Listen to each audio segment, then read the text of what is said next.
Najya Burayi. Najya Burayi we. Future Voice TV, the voice of the people, the vision of the future, inspiring a new generation. Muraho neza mwese badukurikira kuri The Future Voice Online TV. Uyu munsi rero twahuje umurongo na Noah Talk TV, ni channel rero nayo ikomeye cyane, nayo mujye muyikurikira, hacaho ibintu bigiye bitandukanye.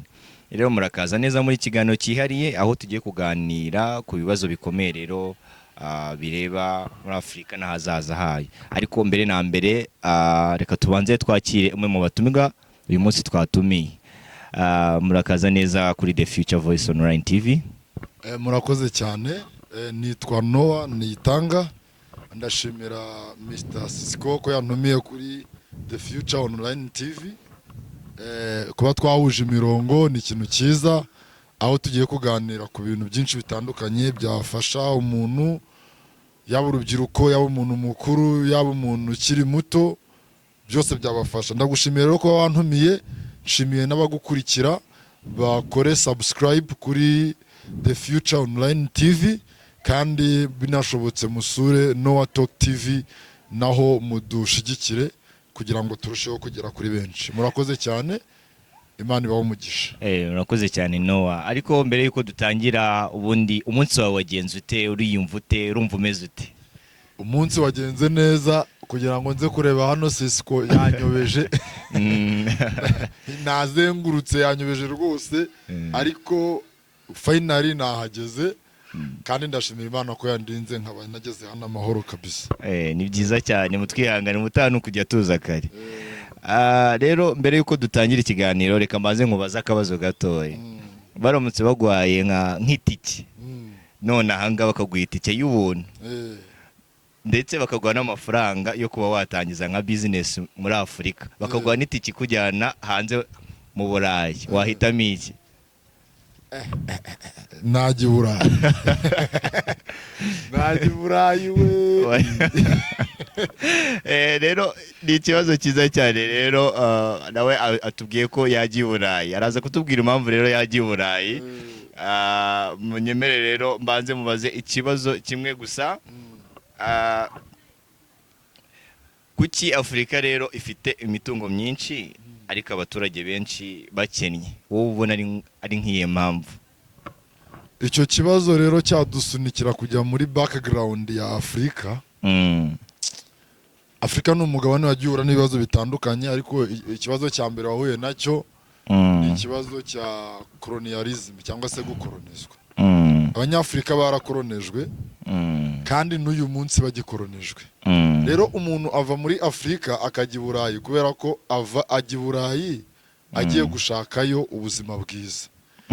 Nta kindi kintu kimujyana i Burayi, ni ukugira ngo arusheho kubaho neza. Kandi buri wese akunda ubuzima bwiza. Uzabona n'abantu bava mu cyaro bajya mu mijyi. Rero Uburayi cyangwa se Amerika baradusahuye cyane, ni ukuvuga ngo basahuye Afrika, bituma abanyafrika babaho bakennye kugeza na n'uyu munsi.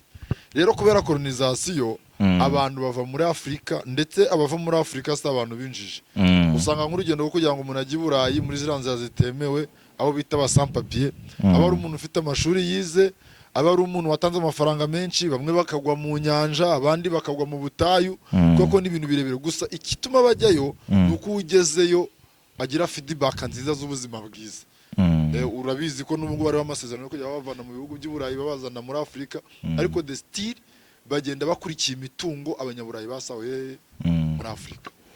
Sinzi wenda nidukomeza kugenda turaza kubona uburyo abanyaburayi basahuye Afrika n'uyu munsi bakiyikoroneje, kandi n'uyu munsi bakaba bakigira ute, bakiyisahura. Rero umwana w'umunyafrika, umusore w'umunyafrika, kubera opportunity ari muri Afrika, bimusunikira kugira ute, kujya kuzishakira i Burayi. Niyo mpamvu ubona abantu benshi bava muri Afrika bakajya i Burayi. Ikintu gitangaje rero nuko abantu bose bajya aho ngaho i Burayi, hari igihe kigera ukumva bifuje nanone kugaruka, kandi ngo niho hari ubuzima bwiza. Urumva umuntu ashaka kwifuza kugaruka bitewe nuko urundi bavuga ngo east and west home is the best. Ngo umuntu ashaka kwifuza kugaruka bitewe nuko wenda atekereza ko cyangwa se akumbuye iwabo, hari ibintu aba akumbuye kuko niho hamureza, ariko mu by'ukuri umubwiye ngo agaruka aze kuhaba ntabwo yabyemera. Keretse amajije kugwiza ipinda yari akeneye ku buryo agomba kuza aje kuba umushoramari muri Afurika, ariko ntabwo uzi icyo bita green card. Ndayizi abantu bayisaba si abanyafurika, si abentelectuel, none se bayisaba batashaka kujyayo. None hari uwagiyeyo, hari uwo bayihaye akayica.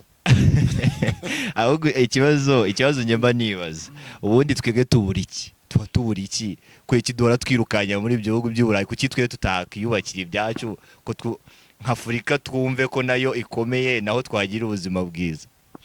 Afurika rero ifite ibibazo, reka none nsobanura ahangaha ninjye mu gihe cyo gusobanura. Afurika yanyuze muri stage zigera muri 2. Habayeho ikintu cya mbere cyabaye muri Afurika, habayeho ikintu twita abexplorateri baraje, bamajije kuza babwira abakoroni ko Afurika imeze neza. Abakoroni baza kujyana abanyafurika kugira ngo babajyane ari abacakara. Babajyanye ari abacakara bajya gukora mu mirimo y'ibisheke, itabi muri Amerika benshi. Noneho Amerika bamara gukora iyo mirimo yinuze imeze gutyo, abanyamerika abanyaburayi batangira kubikoramo isukari n'ibindi bintu nyine bituma havuka inganda. Havutse inganda zikora ibintu, zikoze ibintu zongera zirabicuruza. Icyo nicyo bita ubucuruzi buri triangle. Noneho rero bamaje gukora ibyo bintu bigeraho bagera kuri colonialism. None baje gukoloniza, bakoroneje umunyafurika, babanza mbere na mbere bamaje kumukuramo icyo kuba umunyafurika ari cyo no kuba umunyafurika ari ikintu cyiza.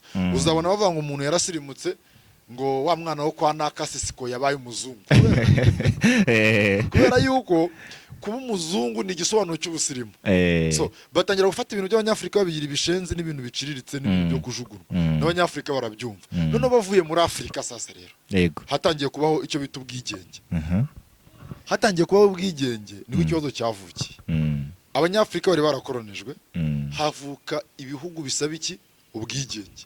Ibihugu bitangiye, kandi ubwigenge bwaturutse ku ntambara ya kabiri y'isi. Abasoviyeti bamaze kuyitsinda basabye abanyafurika abanyaburayi kuva muri Afurika, atari ko bakunze, ubwo kubera yuko bumvaga ko kubakura muri Afurika ari ukubaca amaboko bakagira ute, bakabura uburyo baguma kubona imitungo ya Afurika. Rero bamaze kuva muri Afurika, buri mu perezida wese wagiyeho ugerageza kubarwanya no kurwanya uburyo basahura Afurika, yarapfuye. Ngo icyo kibazo cyo kwibaza ngo kuki tutabikora ngo turi, nuko ngo abagerageje kuba intwari za Afurika ngo babirwanye barapfuye. Afurika impamvu idatera imbere, abanyaburayi bafitemo uruhare rukomeye cyane kugeza na n'uyu munsi. Nuko ngo dufashe nk'urugero nk'ibihugu biba muri western countries bikoresha ifaranga bita France CFA. France CFA ni ifaranga rikorerwa mu Bufaransa. Kandi ni ifaranga iyo rimaje gukorwa mu Bufaransa, Abafaransa basigaranaho 50% byaryo risigara muri banki y'Ubufaransa. Noneho 50% asigaye bohereza 25%, ayandi 25% agasigarayo ibihugu byo muri West Africa byemerewe kuguzamo. Bivuze ngo ifaranga ryabyo rikontororwa n'iki? N'Ubufaransa. Abaperezida bose bagerageje kubirwanya kugeza na n'uyu munsi barapfuye. Habanje wo bita Ahmed Sékou Touré wo muri Guinea, abirwanyije aricwa. Uwo Sékou Touré bagize ute? Baramwishe. Hakurikiraho Thomas Sankara wo muri Burkina Faso, abirwanyije baramwishe bakoresheje Blaise Compaoré. Ndakugira nkubwira ukuntu abanyafurika bagiye bagashirwa mu ahantu batabasha kwikura. Hakurikiraho bita Sylvanus Olympio wa Togo, arabirwanya ifaranga ry'Ifaransa CFA kugira ngo bikorere ifaranga, nawe aricwa. Asimburwa n'uwo bita Nyansimbe ya Dema. Ibyo ngibyo bimaje kuvaho, haza n'abandi banyafurika n'ejo bundi byatangiye kuba. Uwo bita Idriss Déby wo muri Chad, wapfiriye ku rugamba ejo bundi muri 2022, nawe yarwanyije ifaranga ry'Ifaransa CFA aricwa. Bivuze ngo iyo havutse umunyafurika ugambiriye kurwanya ubukorone no gusahurwa kwa Afurika kugira ngo umunyafurika atere imbere, birangira gitute yishwe. Niyo mpamvu Afurika tutabasha kugira ute kubikora. Nuwa ngo ugerageje wese arapfa. Ugerageje noneho hagasigara abaperezida cyangwa se abayobozi bumva Occident cyangwa se bumva abanyamerika n'abanyaburayi bakora mu nyungu z'iki z'abanyamerika. Ubu biratangaje cyane kubona nk'igihugu nka Kongo ni nk'urugero gifite umutungo kamere ku rwego isi yose ibiziho, ari cyo gihugu cya kabiri gikennye ku isi. birababaje kubona nk'ibihugu urugero nk'ibihugu nka ibi ejo bundi biheze gukora revolution byise IS biriya Burkina Faso ntuze Nigeri na Mali. Yego. Nka Nigeri ifite uranium icanira Ubufaransa bwose kandi yacanira n'isi kuko ifite hafi 80% bya uranium iri ku isi, ariko umuturage wo muri Nigeri yambara ubusa ntarya ntagira ute.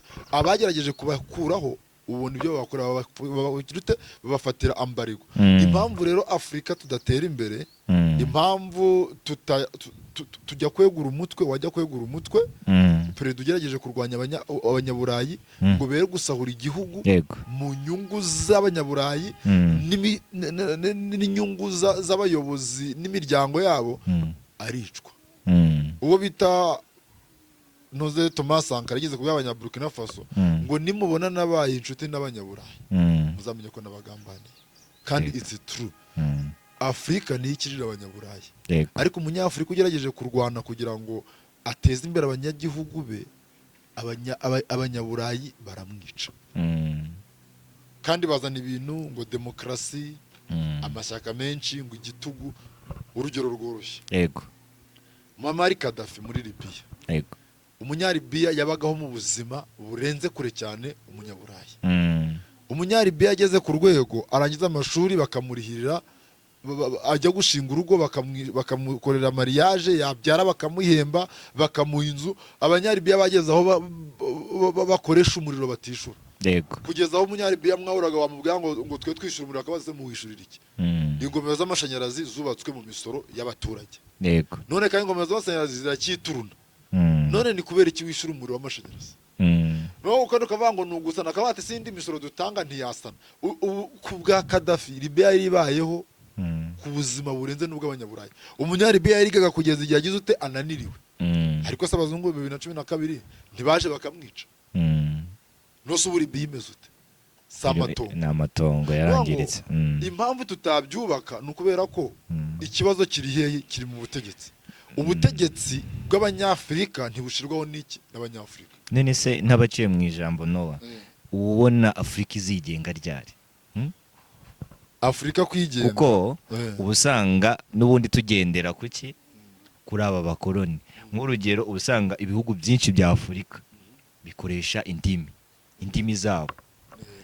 Ese ubona ni nk'iki wowe ku ruhande rwawe ni iki twakora nk'abanyafrika ngo natwe tuba abantu bakomeye mu by'ukuri? Afrika ikintu yakora kimwe cyatuma iba ikomera ku ruhando mpuzamahanga nuko yaba United States of Africa. Yego. Ariko uwo muti urashariye ku buryo nta muntu numwe, yani abanyaburayi ntibabishaka. Yego. Ndagaruka noneho kugiye igihugu cya Afrika rimaje kubona ubwigenge. Yego. Urabizi ko imipaka yaciwe ntabwo yaciwe mu nyungu z'abanyafrika. Yego. Inama yabereye i Berlin Conference itumiyemo no bita Otto von Bismarck, yamaze imyaka 2 kuva mu 1884 kugeza mu 1885. Bakoze inama bafata Afrika barayigabana. Uzabona ari nk'ibihugu bifite imipaka iciye meze nk'imirongo. Yego. Noneho bamaje guciye imipaka, hakaba abaturage bari mu gihugu kimwe bakisanga mu kindi gihugu. Yego. Iyo mipaka iteza ibibazo muri Afrika, n'ubiracyabiteza. Urebye nk'u Rwanda uko rwanganaga, baragiye barusatagura, igice kimwe bagishira ku Bugande, ikindi bagishira kuri Kongo, ikindi bagishira kuri Tanzania. U Rwanda rusigaye ari igihugu gito, kandi kuva hari ibihugu byari etat nature cyangwa se ibihugu karemano. Yego. Ibihugu karemano, tuvuze ibihugu karemano tuba tuvuga nk'igihugu cyari gisanzwe kiriho. Wowe ibihugu karemano urabizi? Urugero nko muri East Africa, East Africa igizwe n'ibihugu bingahe? East Africa ibihugu 6. Rwanda harimo u Rwanda, Burundi, Uganda, Kenya, Tanzania, hagiyemo na South Sudan. Ibyo si 6? Ni 6. Hagiyemo na Kongo ya karindwi. Ntabwo nari mbizi. None muri East Africa rero, muri East Africa ibihugu birimo biri karemano n'u Burundi, urankurikiye? Yego. N'u Rwanda. Yego. na Tanzania nayo si sawa, ntabwo ari karemano neza. Kubera iki? Nk'u Rwanda rwari rusanzwe ari igihugu, rwari rusanzwe ari ubwami bufite ururimi, bufite umuco, bufite icyo buriho. Ariko nka Kenya nta gihugu cyitwa Kenya cyabagaho. Nta cyabagaho. Kenya umuzungu yaraje kuvuga Kirinyaga uriya musozi biramunanira arabihina avuga Kenya. Uvuga ngo Kenya usanga igizwe n'amoko menshi avuga indimi zitandukanye, abantu bose batandukanye, bafite n'imico igize itandukanye. Bivuze ngo cyose cyari igihugu, ni igihugu cyaremwe n'iki n'abazungu. Ariko nk'u Rwanda cyari gisanzwe ari igihugu, ari ubwami buriho. N'u Burundi nuko nguko. Nka Uganda, Uganda ntabwo cyari igihugu kuko hariho amoko menshi, Banyoro tribe, Baganda tribe, harimo noneho bafata igihugu cyose, ayo moko yose yahumbira hamwe bakita Uganda. Rero iyo mipaka ubwenge bumaje kuba, havutse ibice bibiri mu bihugu. Havutse icyo bita Bloc Casablanca na Bloc Monrovia. Bloc Casablanca yari igizwe n'abaperezida bashaka kugira ngo Afrika ibe imwe. Harimo abo bita ba Kwame Nkrumah, urumva? Harimo abo ngabo ba Sékou Touré. Abo perezida bari bafite umushinga wo kugira ngo Afrika ihite iba imwe. Abandi baperezida abandi bo mu yindi bloc, harimo abaperezida bari bashizweho n'abazungu nka perezida wa Cote d'Ivoire w'icyo gihe bitaga Houphouët-Boigny, n'uwa Togo, n'uwa Gabo. Wa Gabo ndamwajya ko nawe yari ari muri icyo gikundi cy'abaperezida. Noneho bari bategetswe n'Ubufaransa bashaka kugira ngo, urankurikiye, Afrika ntibe imwe, ko bari bazi ko ari cyo kintu kizagira kizatuma Afrika igira imbaraga. Ibyo bintu barabisenya. Ndetse n'abaperezida nk'abo ba Kwame Nkrumah baharaniraga ko Afrika yaba imwe ikanigenga, barabishe, bose bagiye bapfa. Noneho wari urambaza ati se Afrika niki twakora? Icyo twakora kirahari ariko ntago gishoboka. Dufata urugero muri East Africa, ni cyo gihugu gifite, usanga ibihugu hari East Africa yari ifite agenda yo kuba yaba igihugu kimwe. Ako se nicyo gihugu ubona kibanye n'ikindi neza. U Rwanda na Congo si sawa, u Rwanda n'u Burundi si sawa, Uganda, Kenya na Tanzania ni intambara z'ubukungu. Rero ugasanga aho kugira ngo abantu babe bamwe, abanyaburayi ni ukugira ni ukudusataguramo ibice kugira ngo bafite politiki ivuga ngo divide and rule, kuvuga ngo bagabanyemo ibice ubayobore. So ntabwo rero byatworohera kugira ngo Afrika ibe imwe mu gihe tugifite tutumvikana turi ku mutwe. Ariko ngiye buriya ntekereza ko na nkariya ziriya nkunga, amadeni tuba dufata muri biriya bihugu byo hanze, banekereza ko ari byo bishobora gutuma nabyo dukomeza kuguma mu bukoroni. Wowe urabyumva ute? Urumva kugira ngo ube indepanda ni ukuba udafite ahantu hamwe udepanda, kandi mu gihe uri udepanda ku bukungu bw'abandi bantu, ntago uba uri autonome, ntago uba wigenga. Ziriya nkunga baduha si ikibazo, kuko baziduha tuzikeneye. Nara amadeni baduha si ikibazo kuko bayaduha twayabasabye, ahubwo izo nkunga baziduhaye ziradufasha. Nk'ubu Burayi buva mu ntambara ya kabiri y'isi, habayeho ikintu Amerika yakoreye abanyaburayi ikita Plan Marshall. Plan Marshall wari umushinga wakozwe na ministre niba ari ubanya n'amahanga wa Amerika bitaga Marshall. Noneho uwo mushinga wari wo kuzamura ubukungu bw'aki bw'Uburayi. Babahaye amafaranga bayakoresha neza. Even Asia yagiye ihabwa inkunga. Ariko ikibazo cyo guhabwa inkunga, ahubwo iyo zije bigenda. Iyo zije abaperezida ba Afrika bashizweho n'abazungu, barahindukira amafaranga yo bakayabika mu ki. Urugero Kongo mu butu yagiye gupfa, hari miliyaridi nyinshi ziri mu mahanga mu Busuwisi, urankurikiye, ariho ziri ku buryo ko mu butu yageze ku rwego aguriza leta ya Kongo, akavuga ati mwera amafaranga mufite akaguriza kandi ari perezida. Urankurikiye? Si n'ibyo ngibyo gusa, nk'umuryango w'abagabo wo muri Gabo w'ababongo, umuryango w'ababongo, Gabo ifite population ya miliyoni 1.5 y'abaturage, kandi Gabo ikubye u Rwanda inshuro nyinshi zijya muri 28.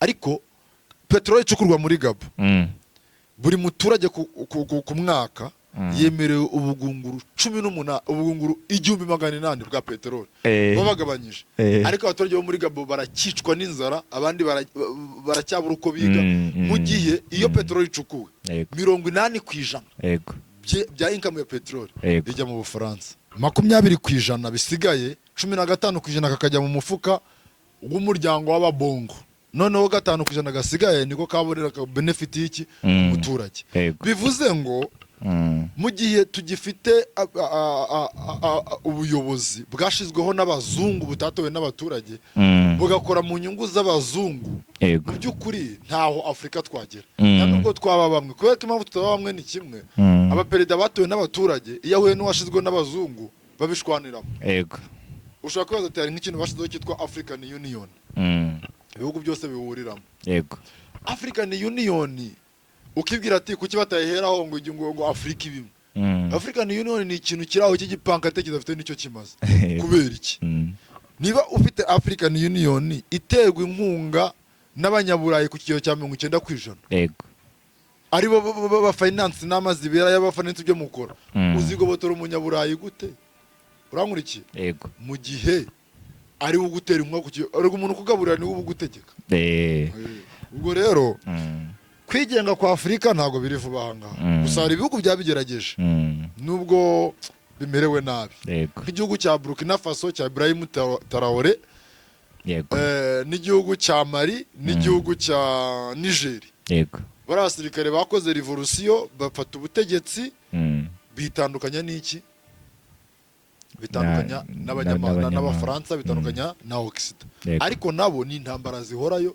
Occident irabakubita inshuro nta bandi banyafrika babashigikiye bakuwe muri African Union ko niho umuturage akoze revolution niba umuyobozi akoze revolution akabashizwe n'abaturage akunzwe nabo wa wundi washizweho n'abazungu aragira ute aramurwanya icyo kibazo rero inkunga si ikibazo ahubwo iyo zije zikoreshwa ute inguzanyo si ikibazo ahubwo yije ikoreshwa kubera ko inguzanyo wayo abashinwa se basigaye batanga inguzanyo hari ibihugu bizakorerwa nk'ibyakorewe Sri Lanka bigatezwa cyamunara kubera kurya inguzanyo z'abashinwa ugasanga icyo amafaranga yoherejwe gukora si cyo yakoze yashiriye mu mifuko y'abayobozi kandi igihugu cyo kizagira ute kizishakisha umuturage ubwo rero ibibazo bya Afrika byo ntibizarangira ntibyoroshye ahubwo se buriya reka nkubaze uramutse nk'urugero ubu ngubu ugize amahirwe akomeye cyane ubaye perezida ugiye kuzamaraho imyaka 5 ni ibihe bintu bitatu kuri wowe wahindura perezida w'ikihe gihugu wenda wa Afrika ikintu cya mbere kuba perezida wa Afrika ntibishoboka kuko Afrika ntiyari yaba igihugu cye yego kandi nakweretse ko kugira ngo urankurikiye ube perezida Afrika igihugu kimwe harimo ibihato byinshi biteye byakemurwa ngo Afrika ibibazo byayo ni nkuko umuntu yabarwa ni nkuko umuntu yabarwaye se nta muti nta rukingo gusa tushaka kuko ibinini bigabanya ubukana ibinini bigabanya ubukana ni tuno tunama ujya wumva n'abantu cyangwa nk'izi turi kuvuga ariko ubundi Afrika y'ubwayo nk'urugero ntaguciye mu ijambo icyo nari nshatse kuvuga ugize amahirwe wenda ukaba uhagarariye nyine ibihugu byose byo muri Afrika ukaba byabasha kuba byakumvira we nk'ibintu bitatu wahita uhindura ukabihindura muri iyo myaka 5 waba ufite sesiko ahubwo mbaza ngo umuntu abaye perezida wa Afrika namugiriye nama nawe ngiye kuba perezida ntabwo ibyo byiyumvamo kubera ko systeme yashizweho n'abanyaburayi biragoranye cyane ko aba perezida ufite ibitekerezo bizima ngo ujya kuba perezida ufite ibitekerezo bizima bakakujoboramo cyangwa se bakakurwanya bakakwica naguha urugero Magufuli muri Tanzania ntibamubonye Magufuli yafashe Tanzania imishinga yari afite mu myaka 20 yo kuba middle income country igihugu gifite ubukungu buciriritse yabikigejejeho mu myaka ingahe 5 Magufuli yateje imbere abanyatanzania agabanya aba ministeri aca ruswa akora iki nabonye ko bamugize nabonye uko yapfuye abanyaburayi iyo bakurwanya urankurikiye wenda naka kantu nkavugeho iyo bakurwanya bagushinja ibintu byinshi bagushinja igitugu gutinda ku butegetsi ibiki ariko umuntu bo bashigikiye ukora mu nyungu zabo no yamara imyaka 100 ayoboye nta kibazo kiba kibirimo yego urugero ntabwo nko muri Cote d'Ivoire yego muri 2012 hagiyeho perezida bita Laurent Gbagbo yego abafaransa bamukuraho kuko ashaka kubaka icyambu kiri ku nyanja yego bamukuraho bashiraho bita Alassane Ouattara Yego. bavuga ngo Laurent Gbagbo yatsinze amatora ngo ni umunyagitugu Yego. Alassane Ouattara agiyeho ubu ngubu bari muri manda ya gatatu azakora n'iya kane yego ubu munyagitugu ku bazungu cyane cyane abafaransa ubukoroni bw'abafaransa bwari bubi cyane gusumba ubw'ibindi bihugu yego kuko mu bukoroni harimo ibice bitatu mm direct rule Na indirect rule noneho abafaransa bo badukana ikindi kintu cyitwa assimilation assimilation ni ukugira umufaransa yego bafata abantu babagira abafaransa ku ngufu bakohereza abafaransa kuza kuyobora ibihugu birimo abirabura Yego. bafite ishusho yirabura mm kugira ngo bagire ute bategekere iki ubufaransa mm niyo mpamvu umupanafricaniste bita Dr Rusabagirishya yanditse igitabo bita L'ennemi de l'Afrique cyangwa se Les ennemis de l'Afrique abanzi ba Afrika yego ubishobotse abantu bazagisoma ngo mm umwanzi wa Afrika ni umunyafrika uwo Yego. muntu bajya bagakoropa mu bwonko bakamugira umuzungu mu mutwe Mm. yuza akaza gukoloniza bene wabo he muri muri Afrika Afrika ubwo rero kuba ubaye perezida mwiza abazungu ni ikibazo mm barakwica mm kandi no wa perezida nuko ngo nko muri Afrika habaye ibyiciro bitatu yego habaye icyiciro cya mbere cy'ubutegetsi bw'abantu b'incabwenge baharaniye ubwigenge mm ari uzumvamo ba Julius Nyerere ba Kwame Nkrumah yego ba Kaunda muri Zambia abo bose bagize uruhare yego mu gutuma Afrika ibona iki ubwigenge yego hakurya cyiciro cya kabiri cy'amakudeta mm yakozwe n'abasirikare yego abasirikare bagenda baheri ku butegetsi bavanaho ubutegetsi bwagiye bushirwaho n'abakina abaturage mm haza kiri cyiciro cya gatatu cy'abaperezida noneho b'abanyafrika badukanye ibintu byo kugira ute byo kongera za manda yego kugira ngo batinde bagume ku butegetsi manda ze zarangira bagahindura kandi umuzungu mu gihe mucyumvikana yego nta kibazo bafite mm nta nubwo ajya kunyeganyeza so rero ikintu mvuga kiri aho ngaho ni kimwe ku kibazo wambajije yego mbaye perezida cyangwa umujyanama wa perezida wa Afrika ikintu cya mbere Afrika yaramutse yabaye imwe yego ikaba igihugu kimwe yego cyitwa United States of Africa yego kuva mu Rwanda kugera i Rome muri Togo yego kuva i Togo kugera i Johannesburg Yego. udakenera passport udakenera visa yego kuva Johannesburg kugera muri Nairobi Yego. kuva Nairobi kugera Lagos Yego. nta visa ari akaranga muntu yego nta n'ubujyanama bwaba bukeneye byose byaba byarangiye ibyo biramutse bibaye nta zindi nama byaba byarangiye yego kuvuga ngo Afrika yabiteye imbere Afrika yabikize Yego. ariko still tugifite bino bice tugifite abantu barwana tugifite igihugu abaperezida ba Afrika bagihura n'ibibazo bakajya kuregera abanyaburayi ngo naka ngo yanteye ari nk'abana bajya kuregera umubyeyi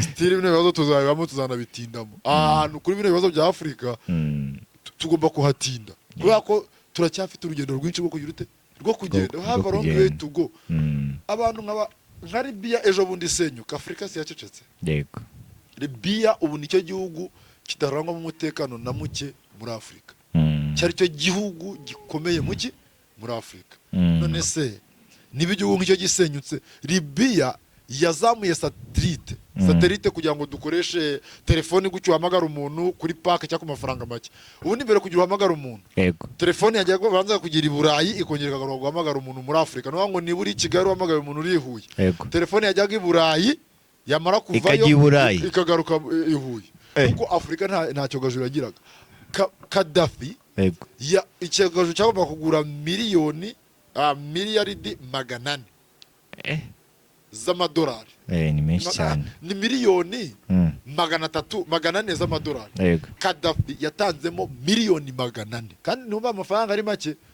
hari ibihugu bifite ingengo y'imari ingana n'ayo mafaranga urangurikiye yego Gaddafi zari miliyaridi yego biliyoni yego enye yego Gaddafi atangamo 3 ibindi bihugu bya Afrika biri kusanya bitangamo kugira ngo ubashe guhamagara umuntu mu buryo bworoshye Gaddafi arayatanga yashaka gukora ifaranga rya Afrika ry'idenari yego ibyo byatumye bamwica niba apfa abantu barebera se then urambwira ngo Afrika so what bizagenda se gute urundi rugero abantu nk'aba Patrice Lumumba muri Congo yego bagerageje kurwanya icyo bita imperialism yego ngo hari colonialism hari na imperialism uzi kubitandukanya oya nsobanurire neza. Colonialism ni ubukoloni, Yego. imperialism ni ugushaka ubuhake. Yego. Ngo umuntu ashobora kugenda akagusiga ariko agifite imperialism aho ngaho.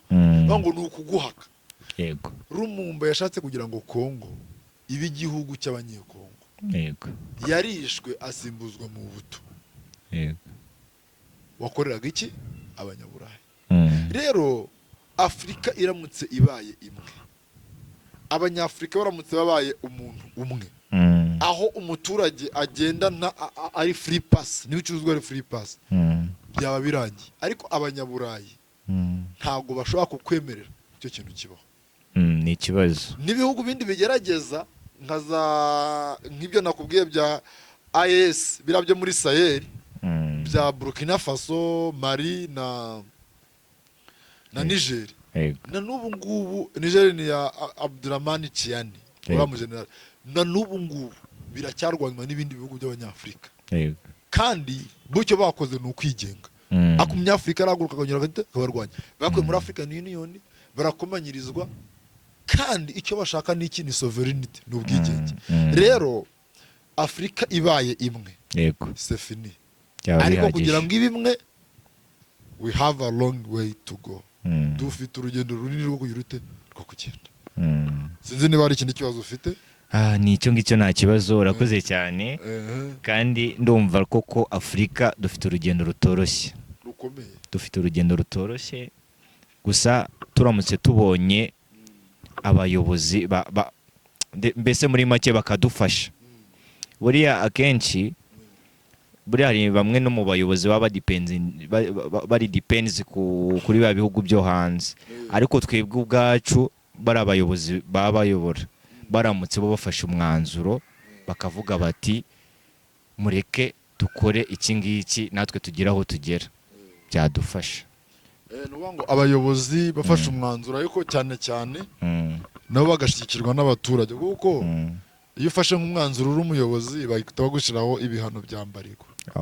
Iyo bagushiriye ibihano abaturage bakigaragambya, uri kumva nyine ubutegetsi bwawe buri mu maso abiri. Rero Imana nzanyemo Imana nanone, ariko Imana izafasha Afrika. Yego. Ntekereza ko ibihugu nk'Ubushinwa n'Uburusiya Abanyafrika nibafatanya nabyo neza. Suko Abashinwa bose bakunze Afrika, ariko bizabafasha kwigobotora iki? Abanyaburayi. Kuko ntago umuntu yagufata ari umunyamaboko ngo ugobotorwe, wigobotora utagobotowe n'undi munyamaboko.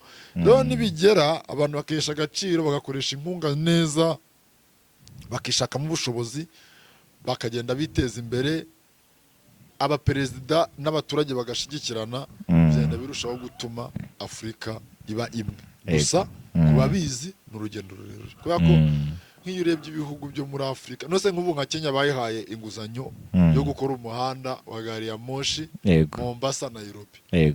Barangije inguzanyo bohereje y'Abashinwa, bayiriye bayimara, umuhanda utari wagera muri kimwe cya Nonese ikibazo ni Umushinwa watanze inguzanyo, ikibazo ni wowe uri kurya ruswa. Ikibazo ni kandi Abashinwa bo bahita baza bakavuga ati iki cyambu mwari muri twabubakiye kibaye cyacu, bakagikoresha imyaka 50. Kubera ko kuba mu rugo rw'iwanyu usko agiye gufata inguzanyo muri banki akayinywera inzoga, ntibizabuza banki guteza inzu y'iwanyu. Niho perezida agiye mu izina ry'abaturage agafata inguzanyo, yarangiza akagita akayiryohamo. Ugeze kumaza ku kibazo cyo kujya mu Burayi, n'aba perezida hafi ya bose biga i Burayi, sibyo? Niba bahora i Burayi, yego, none njyewe mwana wa ngofero ni gute nzakufuza kujya aho? Niba umuntu adashobora guteza imbere uburezi bwo mu gihugu cye, hari nk'ibihugu biba bifite uburezi hafi ya ntabwo, abana be bakajya kwiga i Burayi, uburezi ntabwo. Nukuvuga ngo uravuga ngo nta hoteli ibuye ajijwe igisabo. Niba umutungo w'umuntu ubitswe i Burayi, niba abana be barize i Burayi, niba barabaye Abanyaburayi cyangwa bararongoye n'Abanyaburayi, so urambwira ko yarwanya Abanyaburayi? Nose urambwira ko yashigikira uburezi bw'aho hantu? Urankurikiye? Yego. Mu gihe abana be bibereye i Burayi. Ikindi cya kabiri, ujya kuvuga perezida ngo yapfiriye i Burayi, yagiye kwivuriza, yagiye kwa muganga. None muri icyo gihugu nta bitaro biba biriyo. Niba utakubaka ibitaro mu gihugu byakuvura, urumva byavura nde wundi? So dufite urugendo runini rwo kurugenda, hari urugendo runini rwa Afurika rwo kugenda, hari abapanafricaniste babivugaho cyane, harimo bita Professor Lumumba wa hano muri Kenya, hariho Dr. Rusabagirishya mu Rwanda. Rero abantu nibashiramo ingufu bagasobanukirwa ko Afurika ifite umutungo, bagasobanukirwa ko abanyafurika bakiteza imbere, bagasobanukirwa ko abanyafurika bagera kure, bazashiramwe nk'abanyafurika. Niyamara gushiramwe nk'abanyafurika, rega no mu kibazo n'abaturage bafite ikibazo. Uzumva umuturage avuye Nigeria najya muri South Africa gukorerayo bamutwikira iduka, icyo bita xenophobia. Niba umunyafurika wo muri South Africa yumva ko yatwikira iduka wo muri Nigeria, abo bantu zabahuriza hamwe hazashya ntabwo byakunda. Murakoze cyane Nowa. Rero ibitekerezo ni byinshi ariko dufite ama episode menshi agiye atandukanye. Rero turagushimira rero kuba twajyanye kino kiganiro. Rero niba mwakunze no episode ya mbere mutwandikire muri comments, mutubwire ibitekerezo byanyu. Rero kandi muzibagirwe gukora subscribe kuri The Future Voice Online TV kandi no kuri Nowa Talk TV, naho agenda acisha ibiganiro bigiye bitandukanye. Rero nimuzacikwe n'ubutaha na episode ikurikira. Tuzaba dufite ikibazo gikomeye cyane kivuga kiti ese abakoloni baragiye koko cyangwa Afurika iracyagenzurwa. Murakoze cyane rero. Mutwandikire muri comment, subscribe, share and comment. Thank you, turabashimiye cyane.